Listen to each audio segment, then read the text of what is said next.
अस्सलाम वालेकुम। This is me Razia Nazir from journalistic department final year university of Sindh Jamshoro. और मेरे साथ आज गेस्ट हैं बहुत ही टैलेंटेड एंड अजीम शख्सियत जिसने क्वालिफाई किया है पीसीएस 2 दफ़ा 2013 एंड 18 में। सर टीचर भी हैं और ट्रेनर भी हैं, माशाल्लाह बहुत ही गाइड करते हैं स्टूडेंट्स को। He is very expert in IR, current affairs, Pakistan affairs, geography and world map. वो हैं सर मोहम्मद अकरम गोस्को। सर कैसे हैं आप? सर मैं बिल्कुल ठीक हूँ, आप सुनाएं आप कैसी हैं? सर अल्हम्दुलिल्लाह। सर आपका बहुत शुक्रिया आपका कीमती वक्त हमें देने के लिए।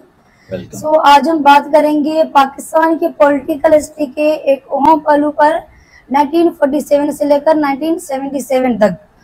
Democracy rule versus dictatorship rule in Pakistan. As we all know, Pakistan experienced both democracy and dictatorship, each with its unique characteristics and consequences, and that period was marked by the political instability, constitutional crisis and power struggles which shaped the country's project.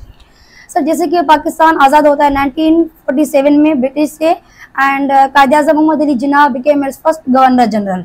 And that time Pakistan was a newly born state, so government faced many challenges, जैसे कि economic का setup करना, judiciary, political structure, settlement of refugees and distribution of borders and so many other problems.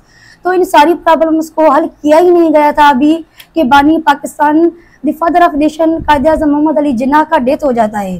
तो sir आप हमें बताएंगे कि ये जो अर्ली डेथ हुआ जिन्ना का, इसकी क्या असरात पड़े पाकिस्तान पर? वेल रज़िया, कायद-ए-आज़म मोहम्मद अली जिन्ना एक बहुत ही बड़े करिस्मेटिक लीडर थे, इसमें कोई शक नहीं है। जिन्ना का जो सेट डिमाइस हुआ, अर्ली डेथ हुआ, इसने पाकिस्तान को बहुत नुकसान पहुंचाया। एक तो ये है कि जिन्ना के डेथ के बाद पाकिस्तान को जल्दी एक आइन नहीं मिल सका। कोई 9 साल के बाद जाकर हमने आइन बनाया और उसको भी हमने एब्रोगेट कर दिया 2 साल के बाद। और जिस कंट्री में अगर आइन ना हो तो उस मुल्क को आप चलाए भी, शायद उसको चलाना भी बहुत मुश्किल है। उसके बाद था settlement of refugees. Almost 4 million non Muslims, mainly Hindus, they left Pakistan for India, और 6.5 Muslims they came from India to Pakistan. तो उन मुसलमानों को सेटल करना, उनको जगह देना, ये बहुत एक बड़ा सा टास्क था जिन्ना के लिए। हालांकि he tried his level best. Jinnah ने बनाया था जिन्ना फंड भी इसके लिए। तो जिन्ना के जल्दी डेथ के बाद बड़ा इशू हो गया कि उनको कहाँ प्रॉपर्ली सेटल किया जाए मुस्तकिल तौर पे परमानेंटली। गोया कि लाहौर में या कराची में, ये बड़ा इशू था ये भी हमारे मुल्क के अंदर। उसके बाद के जिन्ना का एक विजन था कि Pakistan will be a welfare state, यानी कि आप ह्यूमन डेवलपमेंट करेंगे वहाँ पर। फिर हुआ क्या, जिन्ना के डेथ के बाद Pakistan became a security state कि हमने शिफ्ट किया अपने सब कुछ टुवर्ड्स डिफेंस और सिक्योरिटी, क्योंकि हमें थ्रेट्स मिले फ्रॉम इंडियन साइड देयरफॉर। उसके बाद क्या हुआ कि जिन्ना के डेथ के बाद मिसयूज ऑफ रिलीजन। जिन्ना का क्लोज दोस्त था मौलाना शबीर अहमद उस्मानी, तो उसके बाद बड़ा सा मसला हो गया मजहब को लेकर पाकिस्तान के अंदर। फिर पाकिस्तान में पॉलिटिकल क्राइसिस आए, political instability, economic crisis, weak foreign policy. तो ये तमाम तरह जो हैं चीज़ें थे जिन्ना के डेथ की, जल्दी डेथ के बाद ये हमारे पास हो गया। ये असरात जिन्ना की डेथ की। सर 2 मुल्क एक ही वक्त एक साथ आज़ाद हुए, फिर भी इंडिया अपना कॉन्स्टिट्यूशन बनाता है 1950s को। हालांकि उनका भी सेम सेटअप था, सेम ब्रिटिश उन पे भी हावी थे, उनके बाद भी वो अपना कॉन्स्टिट्यूशन बना लेते हैं 1950s में। पाकिस्तान को 9 साल क्यों लगे कॉन्स्टिट्यूशन बनाने में, जिसकी वजह से मीन्स के इतना गैप हुआ। और इसके अलावा इन 9 सालों के बीच में जो सिविलियन ब्यूरोक्रेसी थी और मिलिट्री थी वो इतना स्ट्रॉन्ग क्यों हो गए थे कि 2 साल बाद कॉन्स्टिट्यूशन बनाने के उन्होंने टेक ओवर किया मुल्क को? वही रज़िया के आपने कहा कि 9 साल के बाद पाकिस्तान को आइन मिला, उसका वजह डिले क्यों हुआ? 2 मुल्क साथ बने, इंडिया बना, पाकिस्तान बना। देखिए मैंने पहले भी कहा कि जिन्ना का जो जल्दी डेथ हुआ तो इसके वजह से पाकिस्तान को आइन बहुत लेट मिला 56 में जाकर। और इंडिया की आपने बात की तो वहाँ पर नेहरू 47 से लेकर 64 तक थे। तो 1950 में नेहरू ने इंडिया को आइन दे दिया, तो ये बड़ा रीज़न था। और पाकिस्तान के अंदर मैंने कहा कि जिन्ना का अर्ली डेथ बड़ा वजह था आइन के डिले होने का। उसके बाद हमारे पास जो है आप देखें ज़रा कि हमने पास किया 49 में ऑब्जेक्ट रेजोल्यूशन। तो बड़ा सा हमारे पास यहाँ पर ना कन्फ्यूजन था कि क्या किया जाए, गोया कि आइन को मजहब के बुनियाद पर बनाया जाए या हम पाकिस्तान में बनाएं एक सेकुलर स्टेट। तो ये भी एक बड़ा सा कशमकश माहौल था कि हम करें तो हम करें क्या पाकिस्तान के अंदर यहाँ पर। उसके बाद क्या होता है, जो बड़ा सा इशू हुआ था 54 में, आपकी असेंबली को डिसोल्व किया था गवर्नर जनरल ने, मलिक गुलाम मोहम्मद ने जो है असेंबली को डिसोल्व किया। बड़ा वो हंगामा हुआ, इशू हो गया था। मौलवी तमीजुद्दीन का केस बड़ा मशहूर भी है वो। तो फिर उसके बाद हमारा उस वक्त के चीफ जस्टिस मुनीर अहमद ने जो वर्डिक्शन दिया दैट डॉक्ट्रिन ऑफ नेसेसिटी को लेकर कि नजर ज़रूरत है, ये बहुत अच्छा किया गवर्नर जनरल साहब ने। तो ये बड़े से वजूहात थे कि हमारे आइन जो है वो काफ़ी डिले हुआ हमारे लिए, और फिर जो है आगे चलकर 2 साल में उसको फिर हमने ख़त्म कर दिया। क्योंकि मैंने पहले भी कहा था कि हमारे पास बहुत ही कम अरसे में आप देखें ज़रा कि 47 से लेकर 58 तक पाकिस्तान के 7 चेंज हुए प्राइम मिनिस्टर्स। तो जल्दी में आपके पीएम को चेंज करना, that means there was political crisis in Pakistan. तो जिस मुल्क में पॉलिटिकल इंस्टेबिलिटी हो, क्राइसिस हो, तो डेफिनेटली वहां पर मिलिट्री लाजमी आएगा कू करने के लिए। सर, उस वक्त गवर्नेंस के जो इंस्टीट्यूशंस थे वो इतना वीक क्यों थे कि मार्शल लॉ लगी, और मार्शल लॉ लगी तो क्यों, उसके वजूहत क्या थी? क्या जो मुल्क में क्राइसिस थे उनको हैंडल करने के लिए मार्शल लॉ ज़रूरी थी, या इस मसले को हल किया जा सकता था through the democracy? Well, democracy मेरे ख्याल में martial law is not solution. दुनिया में जितने भी डिक्टेटर्स आए हैं, मिलिट्री रूल्स हुए हैं, आप उनको देखें उनके दौर में क्या हुआ। फ्रांस में था किंग लोए, उसका दावा था कि I am the king, I am the state, I am the power, मेरे पास सब कुछ है। ये जो लोग हैं फ्रांस के अवाम जनता, इनके पास कोई राइट नहीं है, कोई पावर्स नहीं है। फिर हुआ क्या? फिर हुआ कुछ यूं, जाकर फोर्ट ऑफ बस्टाइल को गिराया गया, इनकलाब वहां पर आ गया फ्रांस का, ठीक है। और आप देखें नेपोलियन बोनापार्ट फ्रांस के अंदर, उसका बड़ा सा जो है एक दावा था कि मैं बड़ा लीडर हूं या मैं बड़ा एक मिलिट्री पावर हूं, और पूरे यूरोप को उसने चाहा कि वो फ्रांस का हिस्सा बन जाए पूरा यूरोप। फिर क्या हुआ? बैटल ऑफ वाटरलू लग गया, उसको मारा गया वहां पर भी, ठीक है। तो बहरहाल military rule is not solution, वो सॉल्यूशन नहीं है। तो पाकिस्तान के अंदर या दुनिया के अंदर democracy is the best form of government. Lincoln ने बिल्कुल ठीक कहा था। मैंने वही बात कि पाकिस्तान में जो पॉलिटिकल क्राइसिस थे, ये भी एक बड़ा वजह था मिलिट्री का पाकिस्तान के अंदर कि कू होनी चाहिए, यानी कि आपने मजबूर भी किया आर्मी को कि वह जाकर गवर्नमेंट में इंटरफेयर करे। उसके बाद आप देखें ज़रा कि 56 से लेकर 58 तक हमने चेंज किए 4 प्राइम मिनिस्टर्स, चौधरी मोहम्मद अली, हुसैन शहीद सोहरावर्दी, इब्राहिम इस्माइल चंद्रीगर, मलिक फिरोज खान नून। उसके बाद मिर्जा इस्कंदर मिर्जा ने खुद एक सिविलियन, एक आपका सदर, वो खुद कहते हैं कि जो आइन है वो वर्केबल नहीं है, उसको हम आगे यूज नहीं कर सकते हैं। और फिर इसने क्या किया था, इसने डिसमिस किया था मलिक फिरोज के गवर्नमेंट को, ठीक है। उसके बाद ये खुद लेकर आए अयूब खान को, एक मिलिट्री जर्नल है, कमांडर इन चीफ, उसको खुद ले आते हैं, और उसने खुद किया था नॉमिनेट अयूब खान को एज अवर प्राइम मिनिस्टर, और बहुत सारे पावर्स दिए थे मिर्जा ने अयूब खान को कि आप जाकर गवर्नमेंट चलाएं। तो जब आप खुद मिलिट्री को इनवाइट करते हैं तो फिर उनके लिए तो बहुत ईद हो जाएगा ना, क्यों नहीं? सर, सिविलियन को किसने इख्तियार दिया था कि उसने मार्शल लॉ इम्पोज किया, और पहला पाकिस्तान का पहला फेज डेमोक्रेटिक फेज था, तो डेमोक्रेसी क्यों बिल्ड ना हो पाई प्रॉपर वे से? क्या ब्यूरोक्रेसी और मिलिट्री शुरू से ही पावर में थे? वेल, जैसा कि मैंने कहा आपको कि सदर मिर्जा इस्कंदर मिर्जा ने खुद इनवाइट किया commander in chief Ayub Khan को कि आप आकर मुल्क का बने वजीर आज़म, उसको किया गया था नॉमिनेट। तो जब एक सदर खुद चाहे कि मिलिट्री पावर में आ जाए, गवर्नमेंट में आ जाए, तो फिर क्या है मिलिट्री के लिए? तो हमने खुद रास्ते उनके लिए खोल दिए थे। उसके अलावा अगर देखा जाए ना कि वही बात कि जो जनाह का जल्दी डेथ हुआ था, ये भी जो है वजह है कि पाकिस्तान के अंदर डेमोक्रेसी को हमने फ्लोरिश प्रॉपरली नहीं किया उस वक्त। उसके बाद ये है कि 48 में जब जंग हुआ इंडिया के साथ हमारा, तो हमने क्या सोचा कि मिलिट्री यानी कि डिफेंस पर हमें लाजमी तवज्जो देनी चाहिए। तो शुरुआत में आपका एक जंग हुआ अगेंस्ट इंडिया, तो यहाँ पर मिलिट्री की जो है वो हैसियत, वो इंपॉर्टेंस काफी बढ़ गई। उसके बाद क्या हुआ कि ये कोल्ड वार का बिल्कुल स्टार्टिंग दौर है ये। तो यूएन बनने के बाद, वर्ल्ड वार 2 के बाद की बात है, ये दुनिया में बहुत सारे न्यू कंट्रीज बाद में जो है वो बने। तो आपके लिए बहुत मुश्किल था डिसाइड करना कि लिहाजा हमें न्यूट्रल रहना चाहिए या हम ज्वाइन करें किसी ब्लॉक को, चाहे eastern block led by Soviet Union और western block led by the USA. तो आपने ज्वाइन किया अमेरिका को, कि बहुत ही स्ट्रांग है, पावरफुल कंट्री है। उसने जिस तरह बम ड्रॉप किए थे जापान के ऊपर, हिरोशिमा और नागासाकी के ऊपर, तो आपने सोचा कि अमेरिका मेरे लिए एक बहुत ही अच्छा सा, एक पावरफुल, एक ट्रस्टी एली साबित हो सकता है। तो तब आपने साइन किया जो है उसके साथ 54 में डिफेंस पैक्ट, फिर साइन किया आपने जो है सीटो, फिर सेंटो, फिर आपने उसको 58 में दिया बदाबर एयरबेस पेशावर का। तो ये जो कोल्ड वार था, जो अमेरिकन, जो वेस्टर्न ब्लॉक का हम हिस्सा बने, उसके बाद देखिए जरा कि 59 में एजनहोवर ने दौरा किया पाकिस्तान का, देन यूएसए का प्रेसिडेंट। तो ये भी बड़ा वजह था कि जो है डेमोक्रेसी को हमने प्रॉपरली जो है नहीं किया डेवलप पाकिस्तान के अंदर।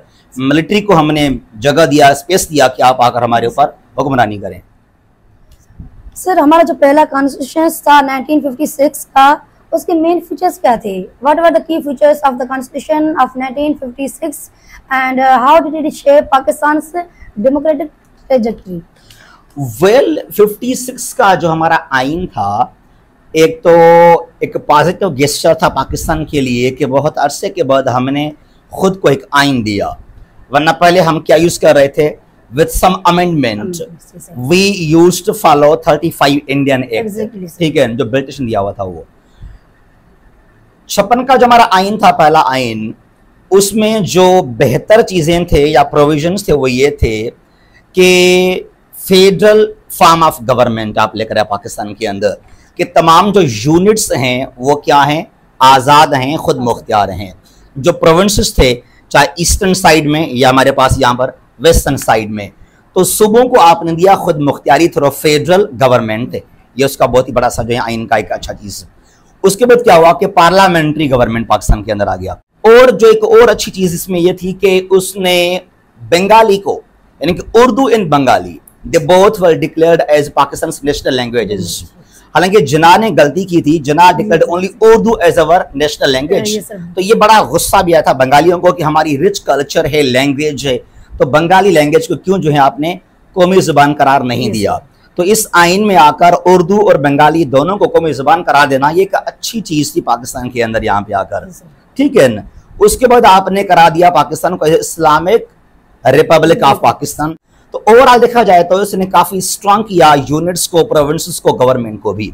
बट वही बात कि एक सिविलियन ने आकर आपके जो है मिर्जा साहब ने खुद डिसमिस किया था एक पीएम को, और उसके वजह से मिलिट्री ने आकर एब्रोगेट किया आपके आइन को 58 में। फिर सर, दिसंबर 16, 1971 को पाकिस्तान के 2 हिस्से हुए, और तारीख को अगर हम देखें तो ब्लडी सवेलानी के अलकात सुनने को मिले, और पाकिस्तान में उस वक्त डिक्टेटोरियल रिजीम था। तो ये जो सकूत ढाका हुई, ये फेल्यूर ऑफ डेमोक्रेसी की वजह से हुई या मिलिट्री इंटरवेंशन की वजह से? रज़िया, ये जो फॉल ऑफ ढाका है या फॉल ऑफ ईस्ट पाकिस्तान है या पाकिस्तान का डिसमेंबरमेंट है, टूटना है, ये बहुत ही बड़ा सा टॉपिक है। बिल्कुल। अगर हम बैकग्राउंड को देखें, ज़रा इसको ऑब्जर्व करें कि क्या रोल रहा बंगाल का इस पाकिस्तान मूवमेंट के अंदर। आप देखें ज़रा, 1906 में बनाया गया ऑल इंडिया मुस्लिम लीग। वो कहाँ बना? ढाका में बना हुआ भी, और बड़ा नाम था नवाब सलीमुल्लाह खान, उसने बनाया था। उसके बाद ज़रा आप देखें कि लाहौर रेजोल्यूशन भी किसने पास किया था? मौलवी ए.के. फजलुल हक, शेर बंगाल, सीएम थे वो बंगाल के उस वक्त। उसके बाद क्या होता है, 46 में द कोलकाता अपराइजिंग और Kolkata killings, also known as direct action day.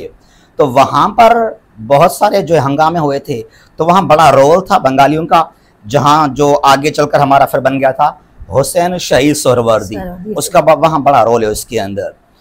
और जब पाकिस्तान बन जाता है, आप देखें ज़रा, तो पाकिस्तान बनने के बाद हमने क्या किया कि कराची को हमने बनाया as the capital of Pakistan. उसके बाद क्या होता है कि पाकिस्तान के अंदर कुछ ऐसे लीडर बने जो हालांकि बंगाली थे। वो मसलन अब ये लोग शायद इनको लोगों को नहीं पता कि ये ऐसी बात भी है। हमारा दूसरा गवर्नर जनरल और वजीर आजम वो कौन थे? ख्वाजा नाज़िमुद्दीन थे। वो कौन थे? वो बंगाली थे। तीसरा हमारा पीएम कौन था? मोहम्मद अली बोगरा। वो भी कौन थे? बंगाली थे वो भी। और हमारा पांचवा पीएम कौन था? हुसैन शहीद सुहरावर्दी। वो भी कौन थे? बंगाली थे वो। तो बंगालियों को हमने कुछ राइट्स पहले दिए भी थे अगर देखा जाए तो, ठीक है ना। लेकिन फिर भी जो नफरतें हैं वो वजह क्या है?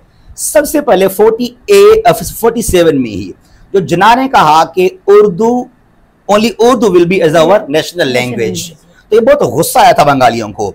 और जब मार्च 48 में जिन्ना ने दौरा किया था ढाका का, तो वहां जो शागिर्दों थे उन्होंने एंटी जिन्ना स्लोगन भी लगाए थे वहां ढाका के अंदर इन फ्रंट ऑफ जिन्ना कि आपने क्यों बंगाली को जो है नेशनल लैंग्वेज करार नहीं दिया। तो गुस्सा या नफरत शुरू वहां से हो गया था। उसके बाद क्या हुआ कि जो पाकिस्तान में लगे थे मार्शल लॉ, 58 का मार्शल लॉ भी है, ये भी एक वजह है, ठीक है ना। उसके बाद क्या होता है कि 65 के जो इलेक्शन थे, सदारती इलेक्शन थे 65 के, जहां अयूब खान ने शिकस्त दिया था फातिमा जिन्ना को। अब ये काफी कंट्रोवर्शियल था उस वक्त भी इलेक्शन ये, और बंगालियों ने, मुजीब रहमान ने ओपनली सपोर्ट किया था फातिमा जिन्ना को। लेकिन रिगिंग था, धांधली थे, बस एक सिलेक्शन के जरिए अयूब खान के पास पावर थे, अख्तियारात थे, इसने खुद को खुद अपॉइंट किया एज आवर प्रेसिडेंट। तो ये भी गुस्सा था बंगालियों को कि हमारे पास इलेक्शंस कैसे हो रहे हैं ये भी, तो ठीक है ना। उसके बाद क्या था 66 में जो मुजीब रहमान के 6 पॉइंट्स थे, ये भी एक बड़ा वजह है फॉल ऑफ ढाका का। मुजीब ने कहा कि हमारे पास कोई खुद मुख्तियारी नहीं है, हमने ये मुल्क ज्वाइन किया, बनाया only because of 1940 Lahore resolution कि हम यहाँ पर होंगे खुद मुख्तियार। वो हमारे पास कोई खुद मुख्तियारी अभी आजकल नहीं है, तो लिहाजा हमें आप दें आ तो नामी। तो 6 पॉइंट्स भी बड़ा एक वजह था। उसके बाद एक बड़ा इशू हुआ था अगरतला केस को लेकर। हालांकि ये कसूर था बंगालियों का। 1968 में त्रिपुरा, इंडिया में एक स्टेट है नॉर्थ ईस्ट इंडिया के अंदर, वहां अगरतला कंस्पिरेसी केस हुआ। 34 बंगाली लीडर्स थे, उन्होंने जाकर इंडिया के साथ मिलकर एक बनाया साजिश कि हम किस तरह डिवाइड करें पाकिस्तान को। तो ये कुछ लोग आपको कहेंगे कि 71 या 70 के इलेक्शन के बाद में बंगालियों ने जो है वो ऐलान किया हमें चाहिए आजादी, लेकिन ये 68 में हुआ था ऐसा कि हमें चाहिए आजादी पाकिस्तान से, ठीक है। फिर जो अल्टीमेट वजह था वो था 70 के इलेक्शंस हुए थे। वो दिसंबर 70 को इलेक्शंस हुए और उसमें कुल मिलाकर 300 जनरल सीट्स थे। ओवरऑल थे 313 सीट्स, 13 सीट्स थे वुमेन के लिए रिजर्व्ड। अब जो 300 सीट्स थे, अब आबादी के लिहाज से जो ईस्ट पाकिस्तान था वो काफी बड़ा था इन टर्म्स ऑफ पॉपुलेशन, ठीक है ना। तो 162 सीट्स दिए गए किसको? ईस्ट पाकिस्तान को, और यहां जो वेस्ट को दिए गए थे 138 सीट्स, जनरल सीट्स यहां पर थे। अब हुए क्या इलेक्शंस में, हमारे पास 2 तब बड़े पॉलिटिकल पार्टीज थे, पीपल्स पार्टी और अवामी लीग अंडर मुजीब रहमान, और भुट्टो मुजीब दोनों बड़े नाम थे। रिजल्ट कुछ यूं आ गया कि ओवरऑल अगर देखा जाए तो वुमेन सीट के साथ साथ 167 सीट्स जीते अवामी लीग ने, और सिर्फ 86 सीट जीते हैं भुट्टो साहब ने। तो अगर देखा जाए तो यहां पर पावर देना चाहिए था मुजीब रहमान को कि आपने इलेक्शन जीते हैं, you deserve to rule over Pakistan. लेकिन बात यह है कि उसने खुद कहा कि अगर मैं हलफ उठाऊंगा on the basis of my 6 points, उसमें क्या लिखा हुआ है कि एक अलग करेंसी हो for east Pakistan for Bengali, ठीक है, और 2 हों कैपिटल सिटीज या 2 आर्मी चीफ हों। अब ये शायद उनके 2-3 पॉइंट्स काफी गलत भी थे, ठीक है। उसके बाद क्या होता है कि इंडिया को चांस मिल गया कि पाकिस्तान का जो ये जो पॉलिटिकल इशू है, अब यहां से मुझे फायदा हासिल करना चाहिए। तो इंडिया ने ट्रेन किया मुक्ति बाहिनी को, जो फाइटर्स थे, और सोवियत को बहुत गुस्सा था हमारे पर पहले भी। 1960 में हमने क्या किया, जो U2 का वाकया पेश हुआ था। बदाबर से एक अमेरिकन स्पाई जहाज गया towards Moscow to destroy Moscow वहां पर। तो ये उनको बहुत गुस्सा था कि Pakistan was the member of SEATO CENTO, we were anti Soviet Union. तो फिर इंडिया ने और सोवियत यूनियन ने मिलकर जो है हमारे खिलाफ बगावत शुरू कर दिया।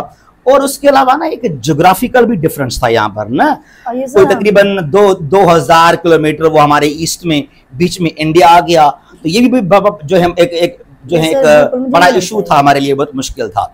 और जो पाकिस्तान ने ऑपरेशन शुरू किया था वहां पर, वो हमारा अपना ही मुल्क था, वो हमें ऑपरेशन वहां पर हमें मिलिट्री को लॉन्च नहीं करना चाहिए था, जो हमारी बड़ी गलती थी। तो मेरे ख्याल में जो अयूब खान ने और यहया खान ने, जो 2 मिलिट्री जनरल्स आए थे ना, उनके वजह से मुल्क टूटा। लोग कहते हैं कि भुट्टो ने थोड़ा इसको, भाई भुट्टो तब क्या थे, ना पाकिस्तान के वजीर आजम थे, ना सदर थे, ना आर्मी चीफ थे, उस पर आप क्यों लगाते हैं ब्लेम? तो मिलिट्री की वजह से मुल्क टूटा, पाकिस्तान टूट गया ये। हाँ सर, जुल्फकार अली भुट्टो के कंट्रीब्यूशंस क्या रहे पाकिस्तान के डेमोक्रेसी में? वेल, रज़िया जुल्फकार अली भुट्टो पाकिस्तान के फर्स्ट इलेक्टेड प्राइम मिनिस्टर रह चुके हैं। और अगर देखा जाए, जुल्फकार अली भुट्टो ने जो अवाम को शऊर दिया, एक अवेयरनेस दिया, मेरे ख्याल में 1970 से पहले न हमारे पास कोई अवेयरनेस था कि गवर्नमेंट क्या है, अवाम के पास क्या ताकत है। रियल सेंस में भुट्टो को अगर मैं यूं कह दूं द चैंपियन ऑफ डेमोक्रेसी, तो ये गलत नहीं होगा, क्योंकि भुट्टो ने आपको आइन दिया, 73 का आइन, वहां फंडामेंटल राइट्स मिल गए आपको।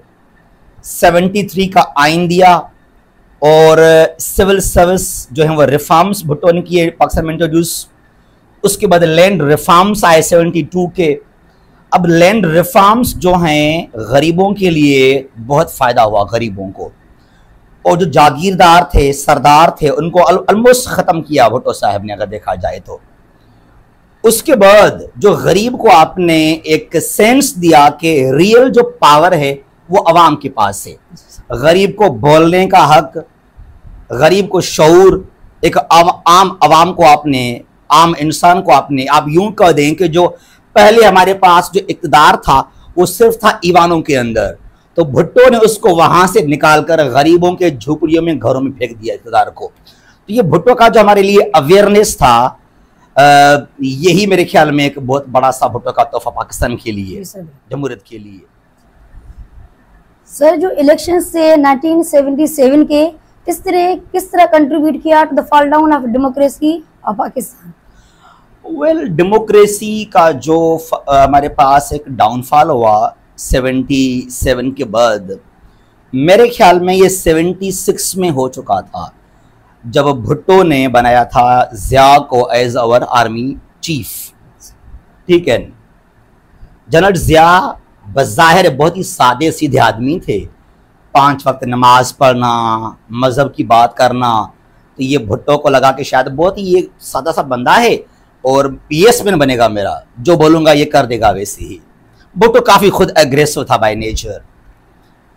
और जब इलेक्शन हुए थे 7 मार्च 1977 को, तब बना PNA, पाकिस्तान नेशनल अलायंस। अब PNA के पास बहुत बड़े लीडर थे, जो उनका बड़ा लीडर था वो था खान अब्दुल वली खान, वो उसके बेटे थे, बाचा खान के बेटे थे। बहरहाल बात कुछ यूं हुआ कि इलेक्शंस हो गए और ये इल्ज़ाम लगे कि इलेक्शन में रगिंग हुई है, धांधली हुई है।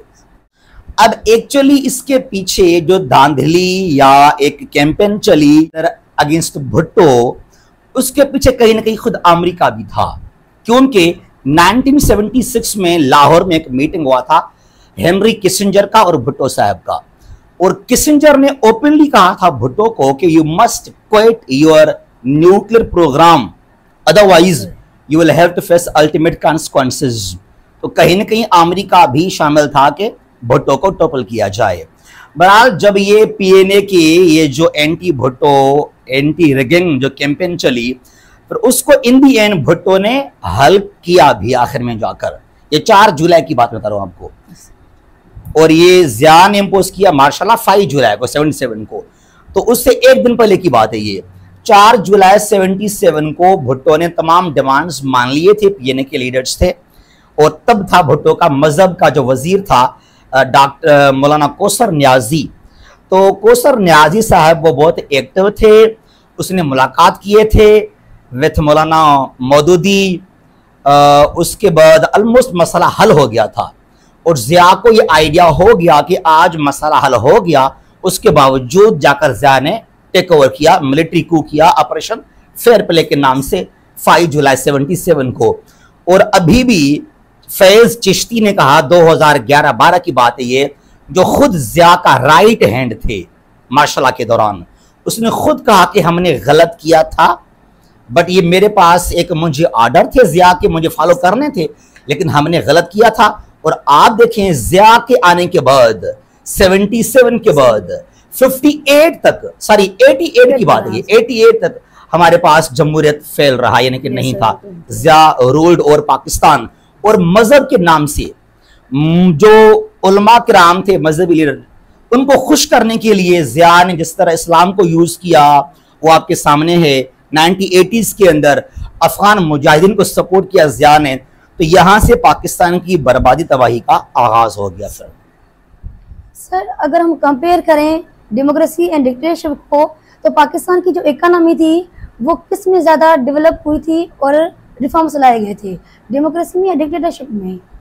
वेल रज़िया, मैं तो कभी भी मिलिट्री रूल को सपोर्ट नहीं करूंगा, किसी भी सूरत में नहीं। टूटी फूटी जमहूरियत बेहतर है, ठीक है। लेकिन अगर फिर भी देखा जाए तो पाकिस्तान के अंदर जो दौर है अयूब खान का, 59 से लेकर 69 तक, यहाँ पर काफ़ी रिफॉर्म्स आए थे पाकिस्तान में। मसलन that era is known as the decade of development. आपके पास लैंड रिफॉर्म्स दिए अयूब खान ने 59 को।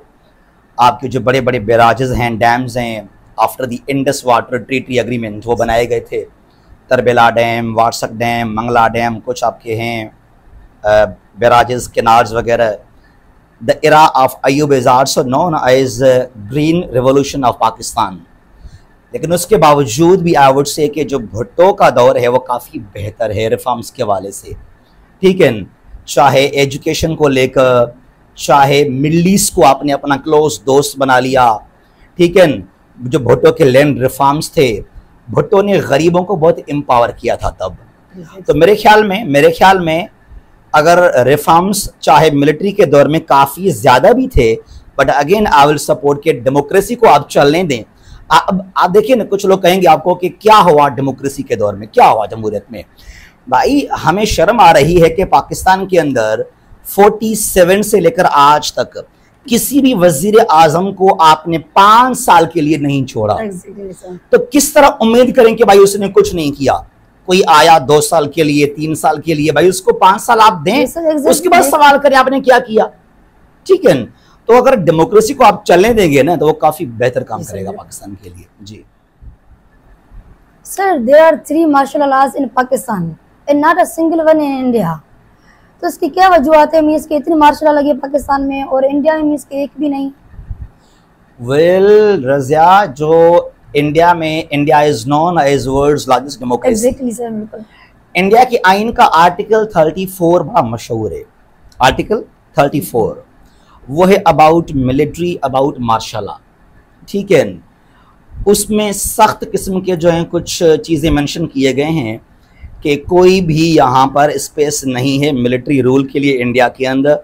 चाहे सिविलियन गवर्नमेंट जिस तरह भी है वो हमारे लिए ठीक रहेगा, ठीक है ना। उसने बहुत स्ट्रांग किया है पार्लियामेंट को। अब हमारे पास क्या है देखिए ज़रा, अगर हम 73 की बात करेंगे, चलें 58 का मार्शल लॉ अयूब खान, 69 में या खान आ गया, लेकिन मैं बात कर रहा हूँ अबाउट जनरल जिया 77 का जो मार्शल लॉ है। हमारे आइन के आर्टिकल नंबर 6 में लिखा है क्लियरली, हाई ट्रेजन, संगीन गद्दारी। उसमें वाज़ेह लिखा हुआ है कि किसी भी शख्स ने the one who abrogates Pakistani constitution और सस्पेंड्स इट अगर किसी ने आइन को एब्रोगेट किया, खत्म किया या सस्पेंड किया, वो शख्स भी और उस शख्स ने जिसने उसको सपोर्ट किया आइन को तोड़ने में, दोनों गद्दार कहलाएंगे और दोनों के लिए सजाए मौत है। अब मेरा सवाल यह है, 77 से लेकर 85 तक जनरल जिया ने आइन को फॉलो नहीं किया था, इंप्लीमेंट नहीं करवाया था। पाकिस्तान का आइन 8 साल के लिए सस्पेंडेड रहा और 85 में आकर जनरल जिया ने पास किया या किया वहां पर 8th अमेंडमेंट, 8वीं तरमीम, और जिया ने किया खुद को एम्पावर आर्टिकल 58(2)B के तहत कि मैं असेंबलीज को डिसॉल्व कर सकता हूं। तो 8 साल के लिए उसने आइन को सस्पेंड किया और ये आर्टिकल 6 की वायोलेशन भी है। तो क्या किया आपने? जिया के साथ कुछ नहीं किया। तो जिया को सजाए मौत मिलनी चाहिए आइन के तहत, उसको सजा नहीं मिला। तो जब आप किसी को सजा नहीं सुनाएंगे वो फिर गुनाह करेंगे, फिर क्राइम करेंगे वो लोग, ऐसा ही है। सर, एक आज़ाद खुद मुख्तियार रियासत की खारजा पॉलिसी भी आज़ाद और खुद मुख्तियार होती है, तो आपके ख्याल से पाकिस्तान की जो खारजा पॉलिसीज रहे हैं वो किस रिजीम में ज़्यादा आज़ाद और खुद मुख्तियार रहे हैं, डेमोक्रेसी में या डिक्टेटरशिप में? वेल रज़िया, जहाँ तक बात है मिलिट्री रूल की पाकिस्तान के अंदर, उसके दौर में तो Pakistan always remain under the USA influence. जैसे अमेरिका ने कहा आपने वही काम कर दिया। अयूब खान ने, देखिए ज़रा आप, बदाबर एयरबेस दिया अमेरिका को 1958 में, उसको अमेरिका ने यूज़ किया। U2 का वाक़या हुआ, पाकिस्तान के सरजमीन को उसने यूज़ किया अगेंस्ट सोवियत यूनियन, ठीक है। उसके बाद आप देखिए जनरल जिया को, पाकिस्तान ने जिस तरह ख़ुद को तबाह किया अफ़गानिस्तान के जंग को लेकर, ये भी जिया का ही दौर है। और जिया को जैसा कहा जिमी कार्टर ने, रोनाल्डो रेगन ने, जिया ने वही काम किया।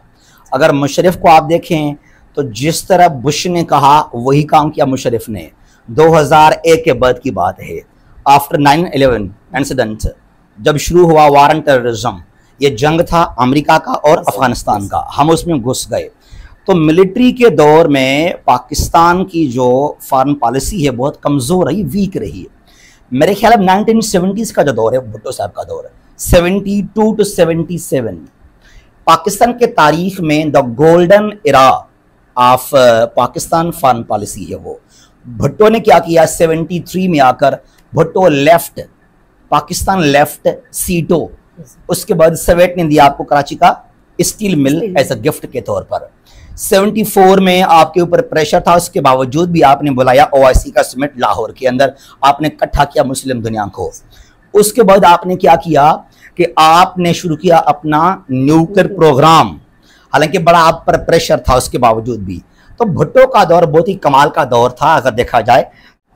और वही दौर ना, आप एक वजीर आजम को 5 साल तो दे दें मुकम्मल तौर पे, आप किसी PM को स्ट्रॉन्ग करें, उसको आप पावर्स दे दें, तो शायद वो कुछ कर सकता है फिर। तो डेमोक्रेसी इज बेटर। सर, जो इंटरनेशनल कम्युनिटीज थे जैसे कि सोवियत यूनियन एंड USA, इनका क्या इन्फ्लुएंस रहा पाकिस्तान के पॉलिटिकल हिस्ट्री में, और डेमोक्रेसी में क्या इन्फ्लुएंस रहा, डिक्टेटरशिप में क्या इन्फ्लुएंस रहा? वर्ड सोवियत यूनियन के तो हम शुरू से ही एंटी रहे हैं, ठीक है ना। जो हमारा तीसरा था प्राइम मिनिस्टर मोहम्मद अली बोगरा, उसने साइन किया था 1954 में एक defence pact with USA।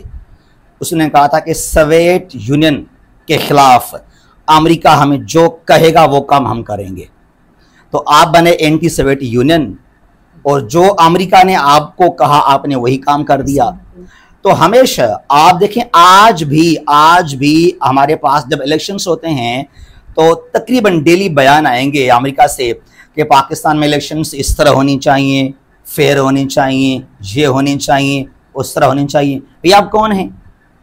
Pakistan एक सॉवरेन स्टेट है ना, आपका क्या लेन देन? हमारे इलेक्शंस जैसे भी हों, आप कौन है कहने वाले? तो अमेरिका ने हमेशा पॉलिटिकली डिप्लोमेटिकली जो है वो इंटरफेयर किया पाकिस्तान के अंदर, और हमने ईरान के साथ गैस एग्रीमेंट भी अभी तक प्रमोट नहीं किया।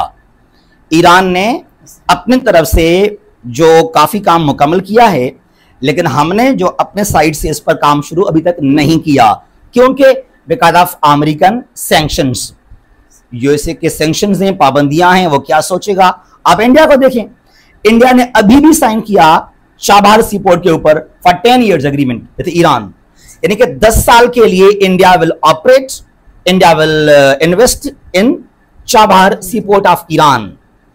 पाबंदियां के बावजूद भी देखें जरा आप, और रशिया की बात करें, जब रशिया ने हमला किया यूक्रेन पर, उसके बावजूद भी इंडिया ने ट्रेड किया विथ रशिया।